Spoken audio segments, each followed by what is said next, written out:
What's up, everyone? It's Gavin or Tweek. What's good? What's good? It is Marcus or Pink. What's up? It's Charles or Chuck.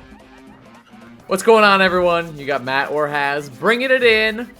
We had a great weekend. Actually, we made some big moves this weekend, especially one of us. I think the easiest thing to open up with is a big congratulations to our man Gavin for taking it down for the second year in a row. Let's go! Make big moves, reigning champion, keeping the crown on his head. Good shit, Gavin. Good shit. How you feeling, champ? I'm feeling good. It was a fun weekend. I always have. I think we had a topic where we talked about our favorite tournaments of all time on the Patreon or something, and mine was "Let's Make Big Moves 2023." So there's a reason why I love it so much. It's always a good time. I don't know. It was a good weekend, and I'm happy to win as well. As soon as I got home, though, I had to take my cat Tiny Kong to the vet. The apartment was a mess because she was sick, but she's doing okay now. And I'm also sick myself, so sorry if I sound a little weird. My throat hurts, but yeah. Other than that, it was a good time. I have like my trophy shelf down the hall, and I put it next to the 2023 trophy, and it's pretty sick. Let's go. Pretty damn satisfying. That was an amazing tournament. Charles was there as well. We had a great time in the city with everyone. It's like truly, and I know they're getting too many compliments at this point on Twitter, but shout out to Max, Joe, Luminosity, the whole team. Oh, yeah, it is a cannot miss tournament experience every year. Speaking of things you can't miss, don't miss the Patreon this week. Patreon.com/TweekTalks. We are going to be talking about Marcus actually came up with this one, which is great. Excellent topic is what do we care about in terms of tournaments, and what do we like to see, and what do people like to see? Does that include character bans, 24-hour venue, all that stuff? How do we rank and decide on which events we like the most and all that good stuff? What contributes to that? So we're going to be talking about events and what we think about them in 2024 and what we want to see from them in 2024, including the commentator POV, spectator POV, and top-level competitor POV. And then Gavin will say whatever he wants as well. So we got, let's see here.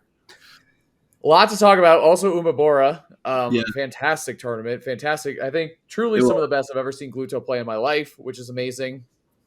But too much to talk about this week. Let's get into it. Where do we want to even start? I mean, Gavin, I think it's fair if you're, I know you're not feeling great, but if you want to run through your bracket, talk about your experience at Let's Make Big Moves 2024 and how you're feeling going into it and all that good stuff. Yeah, so other than the gameplay, there's a little bit going into it. I think my last event before this one was Watch the Throne, right? Like big event, right? Yeah. I was going to mention that me and Marcus have been chatting a bit more specifically when I compete. We were chatting at Watch the Throne. We called about matchups and stuff, which I thought was cool. I've just been working pretty hard. This was my first time competing at a major since I'm on a specific diet, and I thought that was very helpful. I was keeping tabs with Marcus. He was asking me about how I'm feeling, and like we were talking about how bad I was playing and stuff. But yeah, other than the actual bracket, hey, you were agreeing a lot of the time. Well, sometimes you were. Yeah, there were times you were playing bad. Like I don't think you played that well versus Leo, except for one game. But anyway. Yeah, I agree. But yeah, it started off with it's an all best of 5 event, which is great. I feel like a lot of longtime players, or just I guess probably anyone, enjoys a full best of 5 event in a game like Ultimate.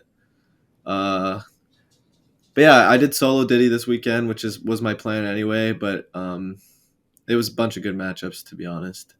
My first matchup was against Terry, I believe, which is like one of the matchups I really have fun with. It's a good matchup, and I can edge guard him pretty easily, stuff like that. I played against Terry, Falcon, and Peach, I think. So good matchups for Diddy in my pools. The Peach player, Cody, we had a good set. It was also just a funny experience. We started the set off stream, and then like during game 1, we got moved to the stream. This is actually probably the funniest moment in game for me, because it was a good game at the start. It was like close. I took the first stock, and then we were both fine with going to stream because we weren't sure what we were doing in the first place. And I was like, it's okay, it's fine. I'll probably be fine regardless. The set starts, and 90% sure it was either the first turnip or the second turnip. I'm pretty sure it was the first turnip was a stitch immediately, and I was like, "Oh, am I screwed?" I think they pulled 2 stitches, a bomb, and a dot eye on the stream set. Wow. But I ended up winning that one game 1 or 3-1, and that was intense. But that was how my Saturday ended for bracket. Then we had a crew battle, which I forgot about. I was at dinner. I ran back to the venue in the rain, and I walked in, and Skyjay was killing Karama at 0 multiple times with one move. And then they were like, "All right, you're going in soon." And I was like, "Oh gosh." You knew what to do. You went banjo. I went banjo. Huge brain. My hands were so cold. I was like trying my best, but it was okay. I took 1 stock. I almost won that game. But I like SD'd and stuff. But it was a fun Saturday. I had some good food throughout the weekend, like a good curry place and stuff. Traveling with B always makes it more fun as well. I just saw a bunch of friends and even people I basically consider family. I love Max events and stuff. Like it feels like I always try my hardest when it's an event like that. Especially because I won last year. I won the first one they ever did. I've just known Max like my whole life. So, yeah. And then Sunday was top 128, all best of 5. I played J Mafia in my first match. J Mafia is a Yoshi and me brawler player. I wasn't sure what to expect. It was 3-1. The first 3 games were Yoshi Diddy, and then the final game was brawler. So I still thought I was playing shaky since the last set of Saturday, but I still wasn't I wasn't like hesitating at anything. I feel like I was taking the wins and the kills when I got them, and it was fine. But I wanted to pick it up, and then my next match was Dark Wizzy, I believe. And I thought I played fantastic in that set. Only that set the whole weekend. I thought I played fantastic. Um, in terms of What? like a majority of the set, you know what I mean? Not like moments where I needed to play well. But that was also 3-1. So it was never a smooth ride like throughout the weekend. And then after that was Tilde, which was my only game 5, which was almost a reverse 3-0. We haven't played that much, and I think that was our first time playing Diddy Falco. I thought he was playing much better as the set went on, which is interesting. I would like to play against him more. It was like only our like second or third time ever playing, so I think second. And I'm also shouts to Tilde for getting top 8 for real. I was gonna say. Yeah. Sorry, I was gonna say I really respected that set from Tilde. He was down 0-2, right? And he brought it to game 5 against you. And Exactly. I know the way you feel about Falco is you don't value that character very Yeah. highly. And Exactly. I always listen. When you say stuff like that, I always listen because you have a different perspective on the game than I do, of course. So when you say stuff like that, it changes the way I see characters. So when you said that, especially in games 1 and 2, I'm like, I definitely see what you're talking about here 100%. But then Tilde, like, he just heated up, bro. Like, he was on fire for sure. Played very well those last 2 games. And he cleaned it up. Double up smash at the end. Maybe a little nervous, but, it worked out. It was all good. Yeah, I didn't know if I had the frame advantage to do it, but I guess I did. Worked. I wasn't 100% sure, but yeah, I like Tilde a lot. He's a nice guy. We chat a bit. And it seems like he wants to see me do well, and I could say the same for sure. So I'm glad he got top 8. And then that was moving into, I think, top 16. That was my my qualifier for top 16. So going into that was about as projected. Those 3 like bracket matches on Sunday. I was supposed to play J Mafia. I was supposed to play Wizzy, but Tilde beat Anathema. I was projected to play Anathema, which is someone I've played quite a few times. I played him last year at Let's Make Big Moves. I played him in Miami recently. I played him in the most recent Port Priority. But Tilde ended up winning that, and I was definitely considering both players for sure. Like I felt like I could have played either of them. So I ended up playing Tilde. So that was the first like not projected thing in deeper in bracket. And then I played Shattuck. So the like not projected stuff continues because Shattuck 3-0'd Riddles. I was supposed to play Riddles projected, but Shattuck 3-0'd Riddles, And not to sound rude or anything, but I thought Shattuck definitely had a chance. B and I were actually chatting about it, and B had a lot of faith in Shattuck that set. But I wasn't sure how it was going to go. I thought Shattuck could win for sure, but I didn't think it was going to be a 3-0. I haven't seen the set, to be fair. Like, I don't know what happened or anything, but yeah, that was interesting. So I ended up playing Shattuck for top 8, and I feel like he's doing better and better the more we play. Like, there's like shaky moments for me and stuff, but I was able to win that one 3-1. I lost game 1 pretty solidly. Game 2, I stole a win, and I feel like it got better from there. So that was top 8. I was also really nervous going into that Shattuck set because my mistake was I looked at the bracket of who I would play if I lost to Shattuck. And guess who was there? Light. Harris. Yeah. Oh, Light. And I was just like, no way. Just because game 1 was so scary versus Shattuck, I was like, this is happening so fast. Like, I need to collect myself and figure it out. So yeah, so we ended up getting Shattuck versus Paris. That's another one where it feels like Shattuck is getting closer to pulling out a W versus the two of us. So that was top 8. So I got winners top 8, which was cool because I knew a lot of people would want to see me versus Leo, of course. So that was cool. On the winner's side, that shit was hype, man. That was a throwback. Yeah. Same thing as last year. To say you and Light is like the only rivalry we didn't see at this tournament, basically. That Yeah, that it was- could have possibly it was close to happened. It's happening. wild. It usually does. I can only think of like 3 recent tournaments where it didn't, because it usually does happen. So yeah, I got top 8, which was cool. I was glad because I feel like Marcus will understand what I'm going to explain. But if I notice like it's like dropping games everywhere, like I usually don't close it out. I'm usually shaky for some reason, one reason or another. I usually don't like consistently pull through like that. I usually win tournaments if it's clear I'm the best player in the room that day. Maybe like Spargo will it'll be like game 5, set 2 type of thing. But a lot of the time over my career, I usually win and go home, and it's like the game plan was so solid that that's it. But this tournament I was dropping games left and right, so that was interesting. So I really wasn't sure how it was going to go against some of some of my rivals or peers or whatever you want to call it, like Leo, or if I played Spargo or Sonix. Well, the thing is, or I showed you, like, I saw you play Dark Wizzy. I was talking to a friend of mine, and I literally just typed Gavin's plan like he's going to win the event. And yeah, I guess that doesn't even necessarily mean good or bad gameplay, right? Right. It's more so like getting the W or something. Right.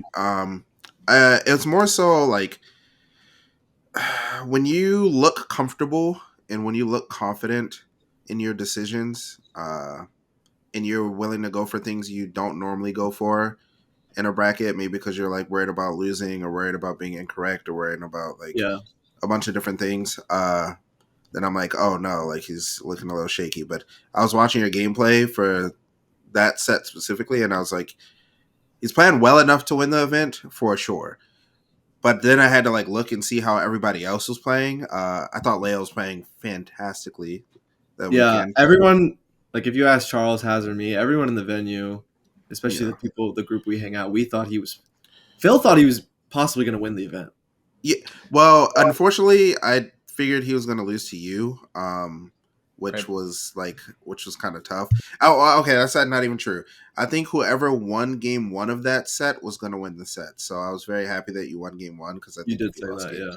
I think if you lost game 1, it would have been really tough. What makes you think that, though? Because bringing it back to the Shattuck set, he lost game 1 against Shattuck, and that made me a little nervous. I was like, but that's fine. That's why we play 5 games. So what makes you think between him and Leo, especially in that matchup, that game 1 would be the thing? Like, I obviously respect and understand what you're saying, but I want to know better. Like, I want to understand your thought process a little more. So for Shattuck specifically, well, Shattuck and like Dark Wizzy and even Tilde, when he started losing games, I figured it would be fine because Gavin doesn't have the respect for them that he has for Leo. I think Gavin has like somewhere in his mind he respects Leo as a player. And when I watched literally like game 1 started and I was like, this is not the Gavin I've been watching the whole tournament. and I was getting really nervous. Like, if you lose game one, you're gonna, especially because it's like Leo's back. You know what I mean? Like, you're gonna start thinking about that. Like, man, he's playing way better than he's usually been playing, and you already knew that. So I was kind of nervous about that. But once you won game one, I figured you would get comfortable enough to close out the set, even if you started winning games. And I felt like Leo in winners was playing well. Leo the entire tournament was playing well enough to beat you. I don't think Sonix played particularly well that weekend, but he still did very well. But where it mattered, he like the reverse 3-0 versus Spargo was like the big like having an off day, but capable of like pulling through. Yeah, and I think Spargo, when Spargo got sent to losers, was playing insane. Yeah, he was playing insane, which is something that he tends to do pretty often. Yeah. I've realized that recently. Like, if he gets sent to losers, he'll make those runs. Kind of like how old Leo used to do, you know? Like, we would send Leo, like, lose to somebody, like, wait, Leo lost, and then just make the run. But, yeah, I don't know. I could just... Sometimes when you're, like, watching someone that you've watched for a long time, and I'm sure you get this, both of you, like, Charles probably saw some of Void playing at Kagari or Umebura and was like, oh shit, this is Void. Or like, has watches, like, sometimes he probably watches Tyler or watches Paris, and he's like, or sorry, Mars or Light, and he's like, oh, it's gonna be one of those weekends. And it's so easy. When you have 10 years of experience or like all the years of experience we have, like, I think that's why it's cool that Has asked for an explanation, because we're used to not needing that explanation. Like, we can assume what you're saying. It's such an interesting thing or way to think about how a set is going to unfold. I, obviously I know where you're coming from, but I definitely thought it was worth unpacking. So that was really cool. And I think while we're here, while we're talking about it, can we talk about MK motherfucking Leo for a second? MF Leo for like 2 seconds, dude. Yeah. The confidence, bro, was dash attacking all day, kicks left and right, like just that. Fuck it, said I dash hate attack. that move. Y'all know I hate it. Broken. I hate dash that attacking, move. gunning, boom, boom, the 1-2, bro. The first hit is huge and goes far, and then there's like this gap between the second hit that actually is a good thing, because it's like, oh, it didn't work. Just in case it didn't work, let's another big lunge. Did you roll or spot dodge? Like, you know what I mean? Yep. That move is auto insane. crosses up. Like, it's so good. The first hit anti-airs. It's a really, really good move. He has clearly been reevaluating his play and trying, which is not something I think I would have said about Leo in a while. Not that he's like just going through the motions. Like, I know he always wants to win, but this is like, I think that this is and I'm not the first person to say this, but I think this is a lineup for, I'm Leo and I'm showing up to fucking Genesis. Like, I will be showing up to Genesis. It's next month. I'm going to start trying. He has a new coach, which he announced. Did he announce that at Watch the Throne? It was around that time, right? Like, he's been working with a new coach for a little while here. Clearly, that guy is a huge fan of dash attacking. That's super sick. Which is really good with Joker. I love that he stuck with Joker against you specifically. Like we said, it's a huge rivalry, a match that means a lot for both of you, and a bad matchup for Joker. So at any other point, it's like, chat always knows. He should have gone Byleth. He should have gone Corrin. Why is he doing this? Nope. Not Byleth versus City. Not Byleth versus Not that, yeah. Well, what about that one time at Summit where he killed you at 0? Like, whatever. They don't forget shit, chat. They never do. Yeah. One thing he has beaten my Diddy with Byleth. It was just a long time ago. Right. Well, I'm just saying, when he loses, more than anyone else on the planet, everyone says he needs to change characters or do something different. Yeah. Like that. Well, obviously do something different, but it's usually change characters for a long time. Yeah. Yeah. It's annoying but I like that, as he always does, he just does what he thinks is right. And this time, clearly, it was Joker, and whether it was data to win this tournament or for Genesis, that is obviously on the table. Bro is thinking, bro is trying, and he is playing very similar to what Marcus said about the way you're playing. It's not that he's not thinking, it's that he is naturally reacting and moving. Also had one of the best offensive sequences I've seen in Ultimate in a minute. I popped off for that off camera when he did the AHA. You know what I'm saying? Remember that? When he caught Spargo's air dodge? Charles and like Phil, we were like jumping up and down when he like finally took the stock, because like off the reflect. Oh, Light thought Leo was gonna make it even farther. Light was very impressed, and like, we all were like, but it just goes to show, like, Marcus was just saying how well Spargo was playing in losers, and like Spargo would just get the right hit and the game would be dead even. Like when Spargo started grabbing, on that last game, that's Oh when yeah, that's GG's, when it was GG's. over. So Check many amazing grabs there, and even Leo's gunplay felt very reminiscent. You know what I mean? Yeah, he was Whenever doing I see so well. Leo do the clean double guns, it reminds me of Brawl Falco lasers. The pop Yeah, pop pop pop, like that same you haven't rhythm. had And something like that in a long time in Smash Bros. Like, yeah, and Good point. it was so sick to see just the gunplay in and out of Arsene. Just so much fantastic like mid range play combined with like weaving the dash attacks in. The nairs were on point. I mean, even most of Leo's sets were bangers. Even if you go back watching Omega versus Leo, that was super sick. That went to game Hell yes, 5. dude. yeah, There's a lot of banger sets, even I was outside of watching that top 8. one, like keeping tabs on it because I was playing next, so I was just making sure I was ready. But yeah, it was a crazy one. That was Um, that's one of my favorite things about Let's Make Big Moves is that if you're a caster or if you're VIP, you can go to the upstairs balcony and just like watch from below or watch from above, like watch down below. What you see the crowd, you see both streams on either side. And for that set, there was also another good set going on at the same time, and it was so fun. I forget about it every year until I go upstairs and I'm on the balcony. I'm like, dude, this is the best view. It feels like old school Yeah. like Coliseum shit or something. Like it's so Right. cool, man. I wish everyone could have the view, but VIP Yeah. only, mom. So see you. But yeah, the other winter semis was Skyjay Sonix, and Okay, I'm sure like, I got this a lot one to was say about crazy. It felt like such a top 8 type of set, like, you know, something ridiculous and like surprising. I was trying to be ready for both players, but obviously I was leaning towards Sonix, just statistics and matchup and everything. Like, no disrespect to Skyjay. The fact that he made it to winners top 8 with Incineroar is more impressive than anything else any of us did in top 8 that weekend. So, but yeah, it ended up being huh? And What? he did really well against Oh, Sonix. He and did it was game incredible. 5. So, Like how? I could This tell doesn't you make any how. sense. I can Go, tell you Chuck, go. exactly the reason why. Sonic wasn't even camping him. That was like, I don't know if there was like some weird thing that Sonics had to prove, or I don't think Sonics was playing that well this weekend. I honestly think he was playing pretty poorly. crazy to And say that because he got second place. But Just yeah, a compliment, yes. right. And I like when it mattered, he's a but really yeah. good player. So like when I say this, obviously he can still place very well.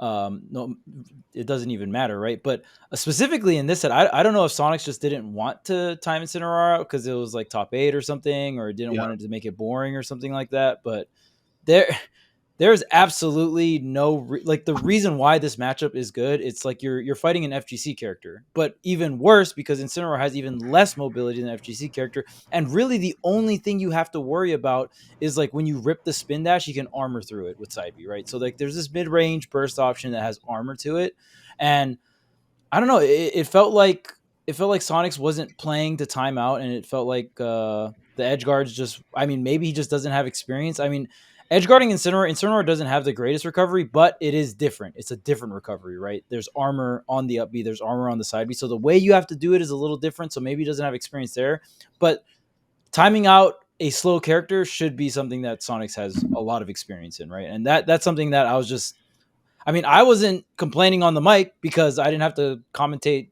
Sonic timing out someone, right? But so I mean, it made the set very exciting, but I was still very confused in terms of just like the optimal thing to do, and just felt like he was trying to fight Incineroar, which is just weird.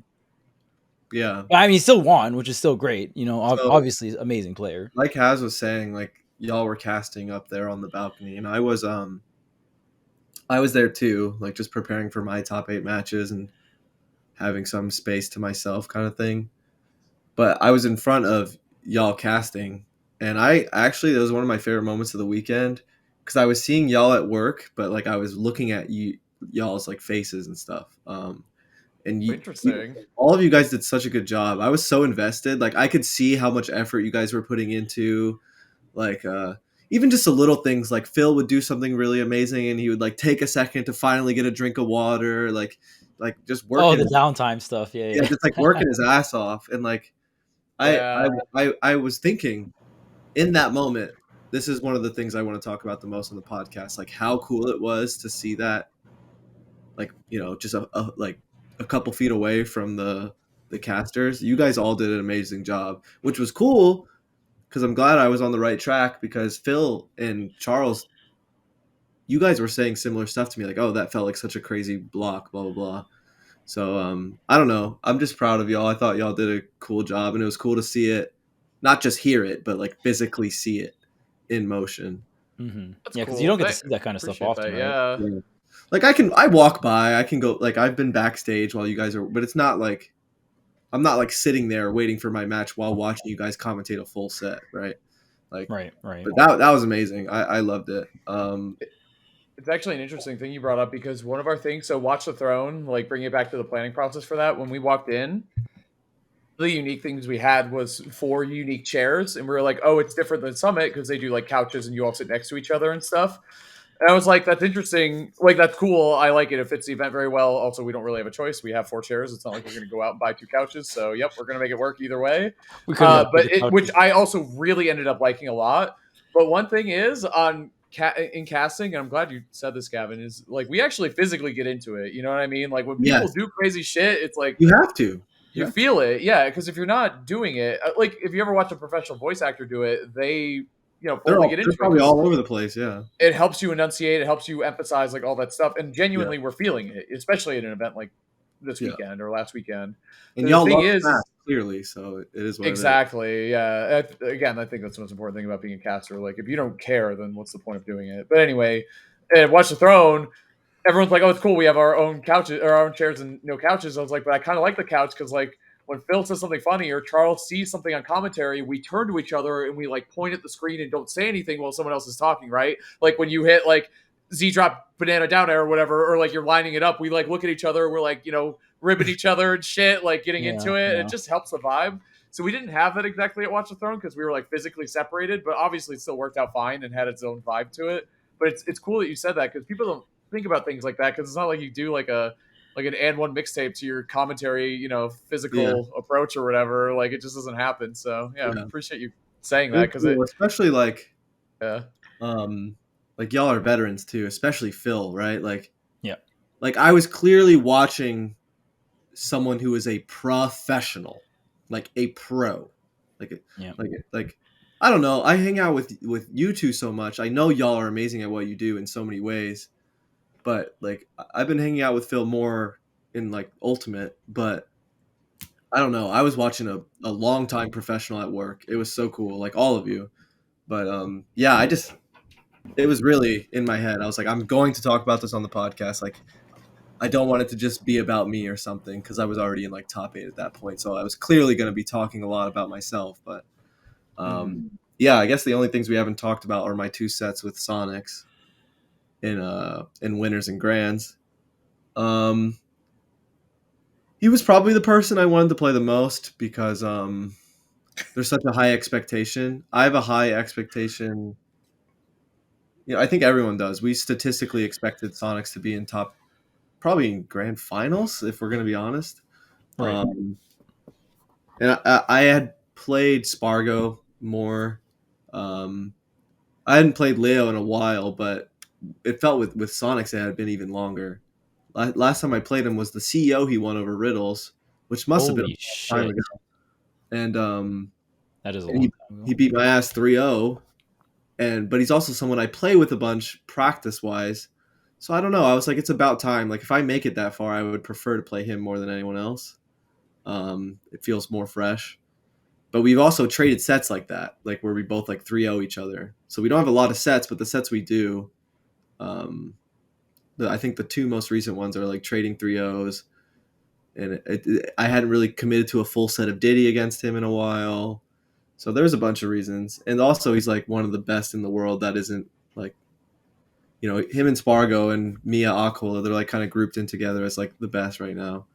So yeah, that was cool. I feel like once again, I never thought I was playing like fantastic, earth shattering or anything, but I think where it mattered, I had good defense and survivability and was able to like win games that I maybe shouldn't have and stuff like that. So yeah, I don't know. It was by the time the bracket finished, it was just a big wave of relief. After Watch the Throne, I was kind of talking my shit a little bit. Like, like, people like, shit talking my ability or something. And I even said on the podcast, like, I will win again. And I meant it, but I'm still nervous going into like a big top 8 or something. Like, so I was glad to do that pretty much immediately after kind of clarifying some things. And yeah, it was a good weekend. I'm always happy when like a lot of my, some of the closest people in my life are there. It just means everything, especially B, for her to be there for a victory, because she cares just as much as I do. And I think it showed because she was crying and I was trying my best to like console her and stuff. like I didn't like, I know it was happy tears, but I was still like, trying to let her know it was okay. But yeah, I love when she's there for it. We had a good weekend, we like the travel. It's not like a flight or anything. We just made the most of it. We had some good food. She's very supportive of the diet. We figure out what I'm gonna do. I feel like I ate better than I've ever ate on that Sunday, because usually I don't eat at all, because I'm too scared of how I'm gonna feel when I eat. And Marcus and I talked about that too.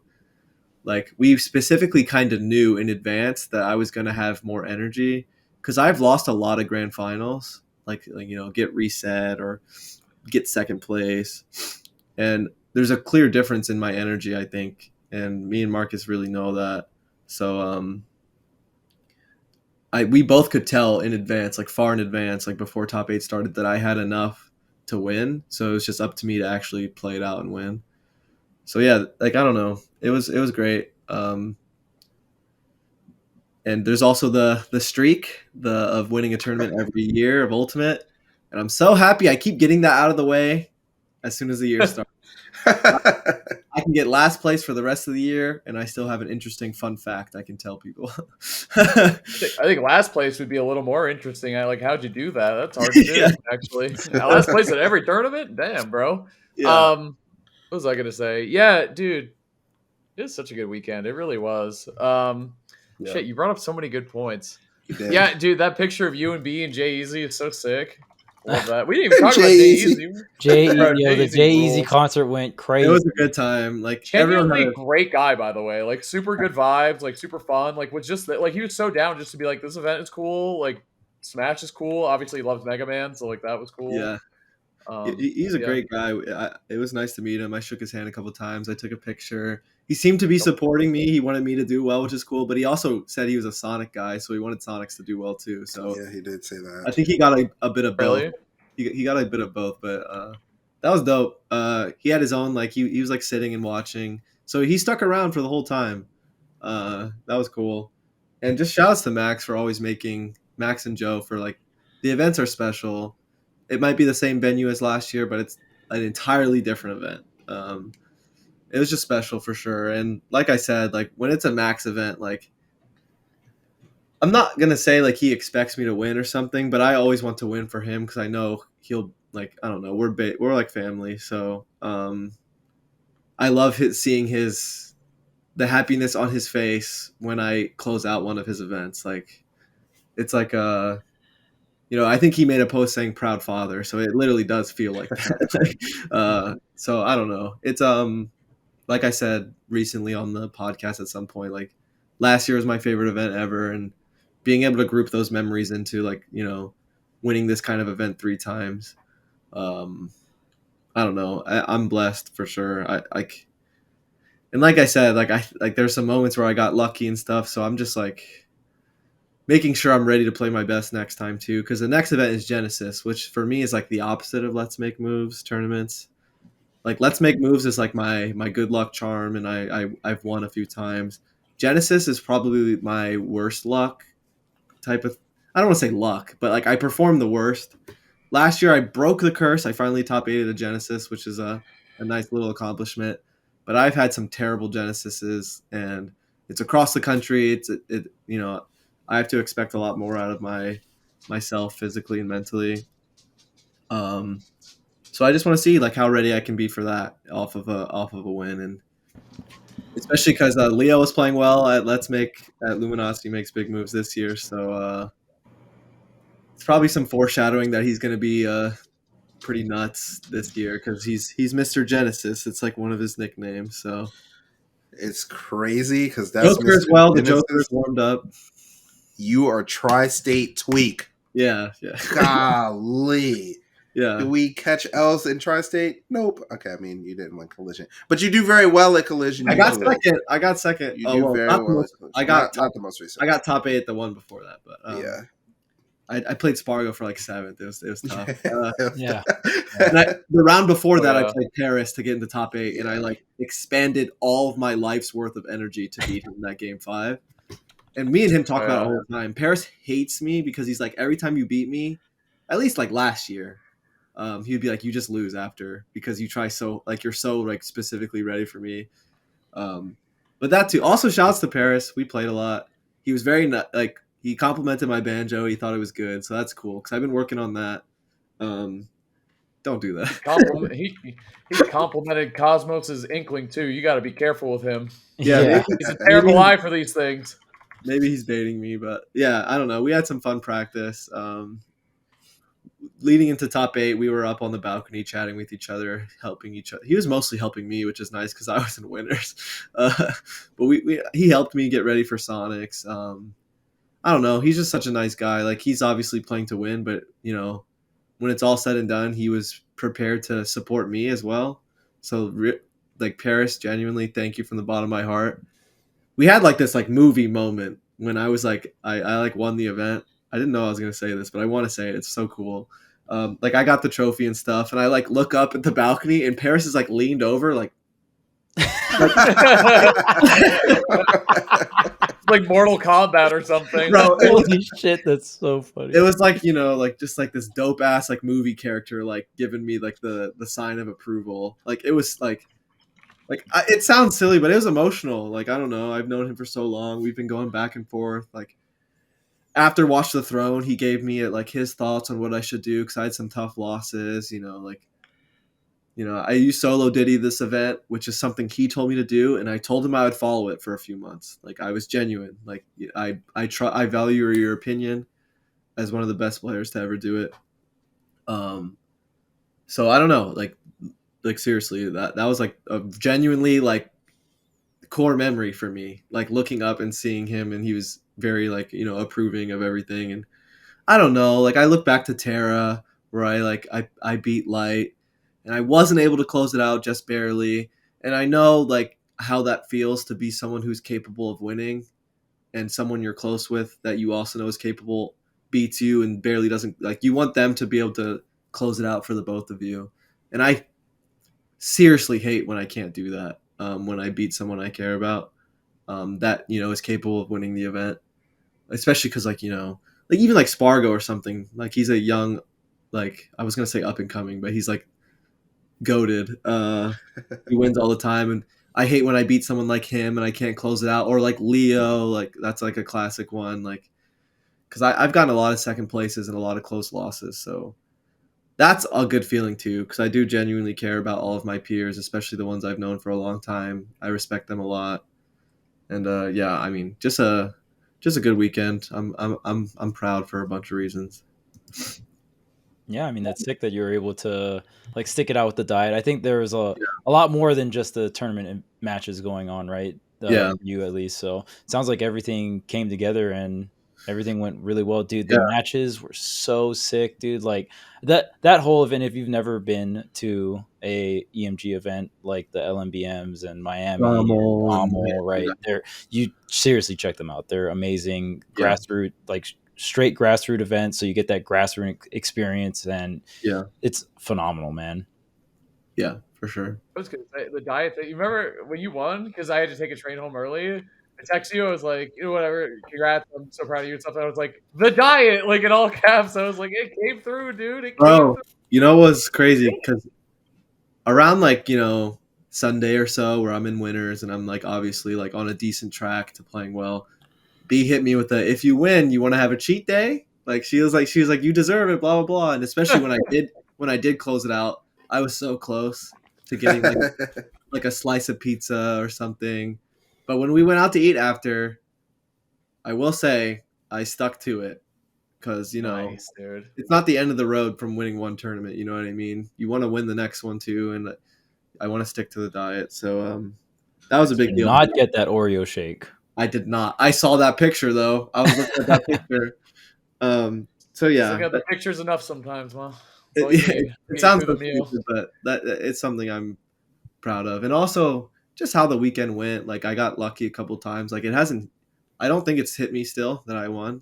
I don't even talking about it now. I thought maybe it would. I don't think it's hit me fully yet. Um, it's been chaotic. I had to take Tiny to the vet and everything. But yeah, I'm still proud. But I'm just getting ready to play again. Like I get back to my workout routine and go to some locals, get ready for Genesis, stuff like that. I'm just trying my best. Like no backtracking just because I won or something. Genesis think- got me nervous. Oh yeah, me too. Not gonna lie. Dude, and I think that's so important when you try something new. It's great you found like immediate success in Smash, but obviously there's not Yeah. a 1-to-1 correlation. Like there's a lot like you're also labbing Banjo a lot. I'm sure that helped. You like are Right. Super Jump Master in Mario RPG. Like I'm sure that helped. You know, like there's a lot of factors in play. Okay, here. we talked about the speedrunning actually being helpful though. Marcus knows Marcus agreed with me. Like, bro, it's like so like you're so focused and locked in. Like when I'd play Smash, like I don't know. I actually agree with that. I think that doing other things and like getting new perspectives or like finding new ways to look at or view things like can be so helpful, especially when they're pretty similar. You know, and the thing I love about speedrunning is it's such a battle against yourself. It's like golf versus like a competitive team sport or something where you're like playing against yourself, like trying to beat like it's all like mental and stuff. Because a speed run, it's kind of like bowling. It's like, dude, it's the same thing every time. How do you not do it perfectly? It's like, dude, it's fucking hard. Like there's so much to do. So yeah, it is cool that you lab Banjo then won a major with Diddy. That's the reason it's so beautiful as a competitor, and like why I truly love what I do is the whole like me, myself, and I thing. Like when you're up there, it's only you and all the hard work you've put in and all that, and like it's just how I am as a person. It's like my favorite type of thing to life. Like I like to view myself as that kind of thing. Like just by myself and working hard to achieve what I want and stuff. And I always call my lifestyle selfish because I do think it is. Like most of my decisions are to help myself compete and stuff like that. And balancing like I live with B, and like having someone as supportive and special as her is great too, because I don't think it's easy to do what I do and also try to do anything normal, if that makes sense. All the traveling and competing and the highs and lows, and it's just chaotic. And like I said, like I like to, like I do think it's a bit of a selfish lifestyle, but I'm so appreciative of everyone that is willing to accept that and help me move forward with it and help me just because they want to see me achieve my goals. So I don't know. It's really the best, and I appreciate that because so many people like believe in me. Even in moments where I like don't believe in myself and stuff, and I've had so many ups and downs like all the time. And it's not even just about Smash, right? Like like I said, like Beast's been helping me with the diet, figuring out what I want to eat, and even when I'm upset, she's always there for me and all that stuff. And like we figure out routines and like locals, and it's not benefiting her at all. You know what I mean? Or any of you guys that are so supportive to me. Marcus is always helping me with my next matches. Charles was my official coach, official and unofficial over the years. Has like you've talked to me about so much crucial like life stuff that you never had to do and stuff like that. So I don't know. I'm really appreciative of it, and I feel like it makes me a better person, even if it is a selfish lifestyle. I feel like I'm trying my best to be the best person I can be. All right, hold on. It's not bro. But you're acting like we don't get some sort of satisfaction or whatever out of the other side of that too. We absolutely do. You're our friend, and we want to see you succeed. Like that's a big part of it. Plus, Charles being your official coach, like we all, not that we're doing it for our own selfish motivations, but it's a cycle. You're looking at it as like I'm benefiting, so it's selfish, which is just it's not that binary. Like I'm not even trying to say it in like a bad way, but like I said, like most of my life decisions are dedicated to competing. So I don't know. Typically, though, when you call something selfish, it's a pretty negative thing. I think you're Yeah, being too hard on yourself, man. You're a top level competitor. That's what it takes. That's just a part of it. Yeah.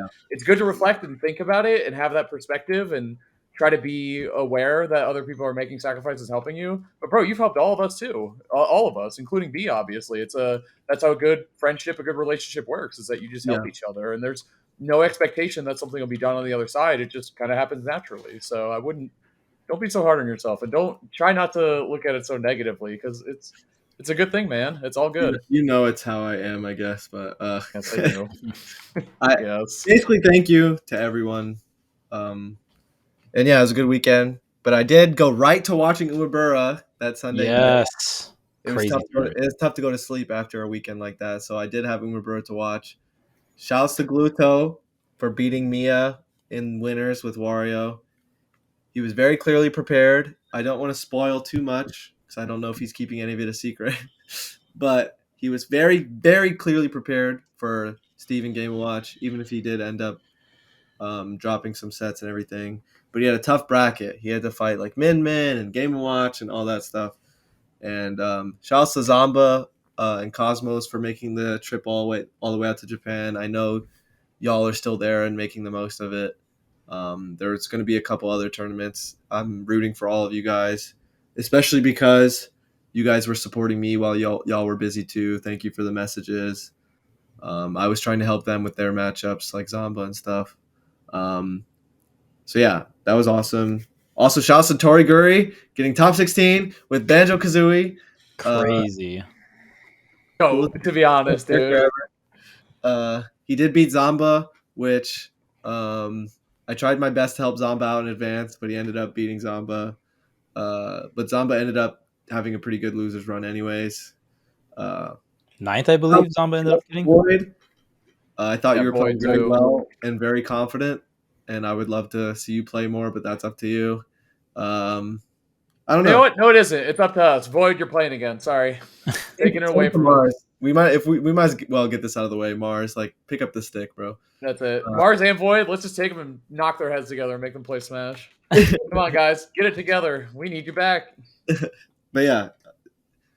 Talking about Umebura a bit is worth it. But I didn't end up watching like the last couple sets. I was exhausted, but it was cool to see characters I love do well and players I care about do well. But yeah, that region is tough. I wish I was able to compete at both events at the same time or something, but yeah. The first thing I'll point out is that Marcus is so funny because I was watching him stream yesterday and he was like, I don't even know if I'm going to do the podcast this week because you guys are all obviously going to talk about Let's Make Big Moves and I wasn't there. And like, what am I going to cover that you guys aren't? And then he was like, someone in chat pointed out that since we were all at Let's Make Big Moves, there's no way we were watching Umebura the whole time. And Marcus was like, true, I'll cover that. And I was like, I got bad news for you, Marcus. We all watched Umebura together on Saturday and then also again on Sunday. We were keeping up. Yeah, but obviously we want you. Even if you got nothing to say, Marcus, it's nice having you around. Great tournament, man. Me and Acola firing all cylinders. And I think, and I said at the beginning of the episode, some of the best I've ever seen Gluto play, period. To beat Miya in that matchup, to play that well against Acola. Did you see the way he played defensively against Acola? Every Steve option that was out there, especially Minecart though. Dude, he even positioned for when the block was up and behind him, he just stood right where he'd get knocked into. Like, bro is playing. Dude, shout out to Coach Snorley. He's clearly working hard. Not only is he competing often, he's really preparing for the tough matchups. And I don't know, it's kind of a topic of the weekend, like some really dedicated solo character runs. Light's always like one of the easiest ones to think of with Fox because, like, same thing. Like, Gluto locking in Wario against Game & Watch and Steve is extremely tough. I would never even want to try it. Like, I've done Wario versus Game & Watch on purpose before, but it's not fun. And the fact that it gets even harder and stuff, so which is really difficult. But I don't know. I've always loved Wario. Like I said, I think Wario is just straight up art. I think Gluto's gameplay is some of the most beautiful Smash I've ever seen. And you can't help but have faith, even if he dropped a couple sets. Like it was really competitive. And like the main thing I wanted to say, which I already did, is he was clearly prepared. He clearly is working on a game plan, and he's on the right track, especially because he actually did end up beating Miya in winners. And took Acola to game 5, right? I think it's Acola. 3-1 actually. Was it 4. I 3-1? think it was game 4, but dude, the games he lost were so close, like so close, Yeah. man. That's like the thing about playing against Acola is like the final result in the bracket does not tell the full story most of the time. Like some of those, like think about Web Acola, you know what I mean? Like just other sets like that. It's just Yeah. you can't keep getting away with it, man. I don't know how this kid does it. He's like Yeah. beyond clutch with that character. Steve, he's just so ridiculously good. He looks. Yeah. I don't know how he's so young, but he's just so comfortable when like the game's on the line against Gluto, who's like literally 30 and like incredible at the game and like has been around forever. You know what I mean? Like I It just is don't know how he impressive. does it. I said that about Leo when we were younger. I say that about Spargo now. It reminds me of I'm a big basketball fan as well, and I like keeping up with the rookies, especially the ones that are doing well. Like some of them just look like they were fated to be comfortable in their profession, even if they're playing with people 10 years older than them. It's pretty interesting. But yeah, they're comfortable, and I've talked about this before, where they are so used to winning in like a good way. Like it's like what Marcus said when like he was keeping an eye on my gameplay. Like there's a way to notice when it looks like someone expects to win in like a good way. Like they're playing to win, and they're not even second guessing some other outcome. And I feel like especially Miya. When I watch Miya play, he knows he's gonna win. He knows He's a killer. He's a killer, dude. Yeah, Yeah. absolutely. Like I never after Gluto lost to Acola and he play me again. I was like, I have so much faith in Yeah. Gluto every day of the week. I was like, but this is losers bracket Miya on the revenge tour. Forget about it, man. I was like, if I was a betting man, it would have been all day Miya, and it was all day Miya. And it's just exhausting to play those sets and not come out on top for Gluto. So it was just a tough one. And I think just want to rewind for a second and talk about. So you talked about like solo mains. Something I noticed this weekend between Let's Make Big Moves and Umebura was these dedicated solo mains that did really well, whether or not they won in the matchup against really tough matchups. So Skyjay Sonix is the first one. Even bringing it to game 5, like what an effort, right? Regardless of if Sonic played the matchup really well or not, Skyjay was still on one. Gluto Miya 1-1 went 1-1 against Miya, which is so impressive in that matchup. Yaura Shuton, by the way, Yaura was up 2-0 against Shuton in like one of the hardest matchups ever. Like that matchup sucks so bad for Samus. Yeah. It's just ridiculously hard. And then shout out to Leo too. Joker versus Diddy, super hard matchup. And I'm happy to see these players stick it out with these characters. And some of them don't. Like Skyjay doesn't really have a choice. I guess he plays Kazuya too, but that's not going to help him against Sonix. So it's like, all right, back against the wall. I got to do what I got to do. And I just love the way that it's so funny because in most games you would think at this point where we are in Ultimate, everyone's playing Steve or everyone's playing Sonic and that's it. But no, we're still seeing Incineroar top 8. Like we're just seeing Wario against Game & Watch just working out sometimes. Like it's just, I don't know, there's something about Ultimate and the players that play it and being, you want to say dedicated or stubborn, flip the coin either way, but seeing it work out or almost work out is so impressive. Like I was just blown away. Yaura was maybe the most impressive one I saw there. Gluto won, obviously, which is like, really good. But I saw Yaura Shuton. I was like, I'm not going to pay attention. All right, he's up 1-0. That's interesting. Up 2-0. What the hell? He got reversed 3-0. But still, man, I don't know. Yeah. I didn't watch as much as I would have liked to, but I actually did see Yaura versus Zachary as well.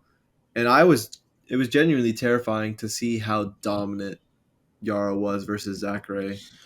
There was like some 3 stocks or like borderline 3 stocks, and I was just watching it, and I was trying to put myself in the position of like what I would do against Yaura and stuff, and I was just like, bro, I would have got cooked. We lose, yeah. Yeah, I just lose. It's all good. Yeah, I was genuinely like that. Like I was like, if I was sitting down right now, I wouldn't be ready. But yeah, Samus is she's messed up. I'm not gonna lie. We're not doing this again. Yeah, we're not. But I was just saying, like that set was interesting. It's also one of the few I watched to completion, and like what the heck? Like when that character is winning and it just like snowballs and you can't do anything, like, woo. And then you pick Olimar. Yup, GG's. I don't know who. Still almost get farmed. That was the craziest thing. Yeah. It was Crazy. very similar vibes with the Skyjay set. Like, all right, fast forward. He's not Yeah, going to take next a set, game. next set. Yeah, like no way. Wait, hold on a second. Hold up a second. Yeah. It's like, and the most impressive thing is that I was cheering for Samus. I've never done that before in my life, not since like Melee or whatever. But like, you know, not in this game, that's for sure. I hate that character in this game, but damn, I couldn't help but be impressed, to be honest with you. Yeah. It's I was crazy not too cheering because for Samus. Go ahead.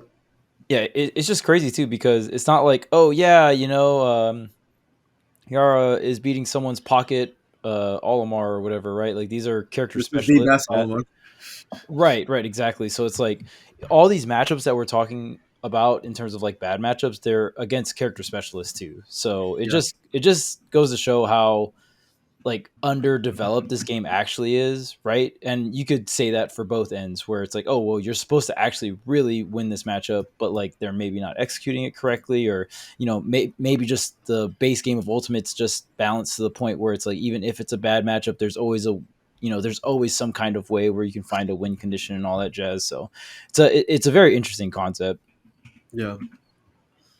Bro, the GOAT of the weekend, especially as someone who understands Kameme. Oh no. Golly. Okay. Yeah.